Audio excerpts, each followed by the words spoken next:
Welcome back dear students. आज की video में हम बात करने वाले हैं C++ जो है ये ऑब्जेक्ट ओरिएंटेड कैसे है और इस लैंग्वेज के बेसिक फीचर्स के बारे में आज हम बात करेंगे। तो C++ को generally object oriented programming language कहा जाता है और इसे हम मानते हैं कि जो C हमारी लैंग्वेज थी, शुरू में C भी एक प्रोग्रामिंग लैंग्वेज थी, तो उसमें जितने फीचर्स थे वो तो इसमें हैं ही और कुछ और फीचर्स इंक्लूड कर दिए गए हैं। तो क्योंकि हमने नए फीचर्स ऐड किए हैं इसलिए सी के बाद 2 प्लस के सिंबल लगाए हैं जो ये बताते हैं कि ये सी का एक्सटेंशन है। ठीक है, इसलिए इसे C++ कहा है। अब ये जो है ये एक जनरल पर्पस लैंग्वेज है। जनरल पर्पस मतलब हम कोई भी प्रोग्राम यदि हमें बनाना हो तो हम इसकी हेल्प से उसको बना सकते हैं।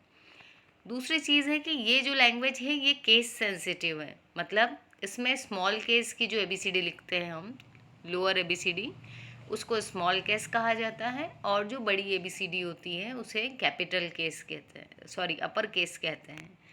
ठीक है, तो अपर और लोअर केस दोनों में ये डिफरेंट समझती है। मतलब मान लो अगर आपने स्मॉल ए लिखा है और कहीं पर कैपिटल ए, तो C++ दोनों को अलग मान कर चलती है। ठीक है, इसलिए इसे केस सेंसिटिव लैंग्वेज कहा जाता है क्योंकि ये दोनों केसेस को डिफरेंटली ट्रीट करेगी। इसके जितने भी कीवर्ड्स हैं वो स्मॉल केस में लिखे हुए हैं। छोटी ABCD जो होती है वो यूज़ करके इसके कीवर्ड्स बनाए गए हैं। और ये जो है ये ऑब्जेक्ट ओरिएंटेड प्रोग्रामिंग को तो सपोर्ट करती ही है। अभी हम बात करेंगे क्या होता है ऑब्जेक्ट ओरिएंटेड। तो ये ऑब्जेक्ट ओरिएंटेड के साथ साथ प्रोसीजरल लैंग्वेज और जेनेरिक प्रोग्रामिंग को भी सपोर्ट करती है।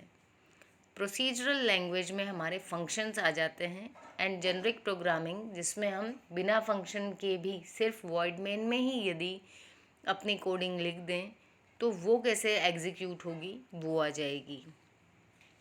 C++ को जनरली एक मिडिल लेवल लैंग्वेज कहा जाता है। इसके पहले जब आपने कंप्यूटर आर्किटेक्चर पढ़ा होगा तब आपने देखा होगा कि मशीन लेवल लैंग्वेज भी होती थी और एक असेंबली लैंग्वेज भी आपने पढ़ी थी जिसमें निमोनिक्स होते थे। ठीक है, तो इनको हम लोअर लेवल लैंग्वेज कहते थे क्योंकि ये हार्डवेयर के साथ डायरेक्टली काम करती थी 0 और 1 के फॉर्म में।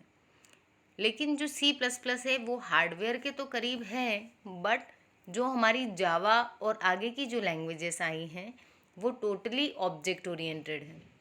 तो उसका भी कंसेप्ट हम C++ के थ्रू समझ पाते हैं, इसलिए इसको मिडिल लेवल लैंग्वेज कहते हैं क्योंकि ये हमको लो लेवल लैंग्वेज के फीचर्स तो देती ही है। सी वाले फीचर्स पूरे हैं इसमें, प्लस कुछ फीचर्स इसमें जावा के भी हैं।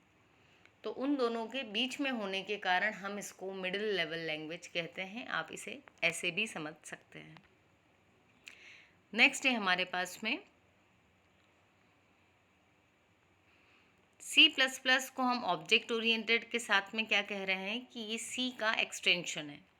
ठीक है, और ये एक general purpose case sensitive language है, इसके बारे में हमने बात की। अब हम बात करेंगे ऑब्जेक्ट ओरिएंटेड प्रोग्रामिंग क्या होती है इस बारे में।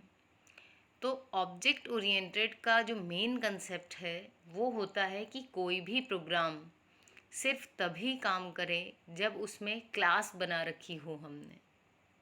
ठीक है, तो क्लास हम समझेंगे आगे आपके सिलेबस में आएगा, वैसे वैसे हम समझते जाएंगे। अभी क्लास के बारे में बहुत कुछ बताना बहुत जल्दबाजी हो जाएगी।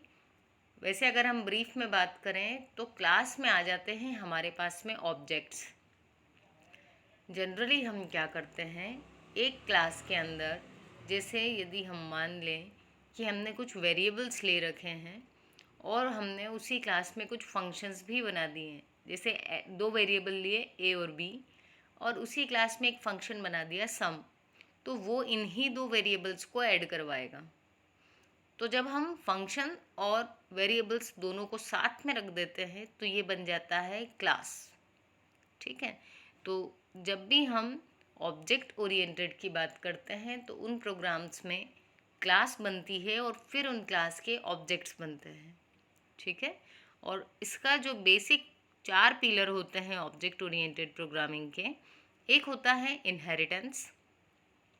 इनहेरिटेंस के माध्यम से ये होता है कि यदि हमने कोई प्रोग्राम एक बार लिख दिया है और दूसरे जो प्रोग्राम्स या फंक्शंस हैं वो उससे मिलते जुलते हैं, तो हम उस प्रोग्राम को बार बार लिखने की बजाय उसका यूज़ कर लेते हैं। तो कोड को जब हम बिना बार बार लिखे रीयूज़ करते हैं तब हम इनहेरिटेंस को यूज़ करते हैं। दूसरा होता है पॉलीमॉर्फिज्म। पॉलीमॉर्फिज्म में हम नाम फंक्शन का एक ही रखेंगे। जैसे मान लो सम रखा फंक्शन का नाम, सम मतलब होता है जोड़ना, तो 2 नंबर हुए उनको भी हमने जोड़ लिया। 2 स्ट्रिंग थी, अगर एक स्ट्रिंग थी होलकर और दूसरी थी कॉलेज, तो जब हम इन दोनों को जोड़ रहे हैं तो जोड़ के बना होलकर कॉलेज। तो ये स्ट्रिंग्स हैं, इनको जोड़ना भी क्या हुआ, सम कहला रहा है। तो जब हम काम एक ही कर रहे हैं लेकिन अलग अलग डेटा टाइप पर कर रहे हैं तो हम उसको कहते हैं पॉलीमॉर्फिज्म।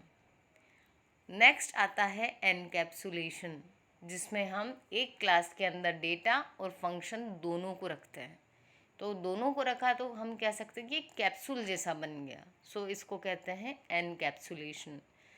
फाइनली जो मोस्ट इम्पॉर्टेंट फीचर है ऑब्जेक्ट ओरिएंटेड का वो है एब्स्ट्रैक्शन। ये सी में नहीं था। सी में यदि आपके प्रोग्राम में कौन से फंक्शंस हैं हमें मालूम है तो हम उसको यूज़ कर सकते हैं, लेकिन C++ में हमको सिक्योरिटी मिल जाती है। हम यदि चाहें कि कोई आउटर फंक्शन एक्सेस नहीं कर पाए हमारे फंक्शन को, तो हम उसमें सिक्योरिटी लॉक लगा सकते हैं बाय यूजिंग एक्सेस स्पेसिफायर्स। तो ये सब हम आगे आने वाली वीडियोस में डिस्कस करेंगे। आई होप आपको ये समझ में आया होगा कि ऑब्जेक्ट ओरिएंटेड के लिए क्लास बहुत ज़रूरी है। और जो आपकी C++ है वो case sensitive middle level language है, और जो C++ है ये डेवलप की है जार्नेस स्ट्रॉस्ट्रप ने, और ये बेल लैब्स में डेवलप हुई है। ठीक है, सो आई होप वीडियो आपको समझ में आई होगी। कुछ पॉइंट्स इसके नहीं भी समझ में आए हों तो डोंट वरी, आगे जैसे जैसे हम बढ़ते जाएंगे सिलेबस में या इन वीडियोस को और अपलोड करूँगी मैं, तो दोनों ही केसेस में आपको चीज़ें क्रिस्टल क्लियर होती जाएंगी। बस आपको ये करना है कि जिस वक्त आप जो पढ़ रहे हैं उसको फुल कंसंट्रेशन के साथ पढ़ें ताकि आपको आगे कोई प्रॉब्लम ना आए।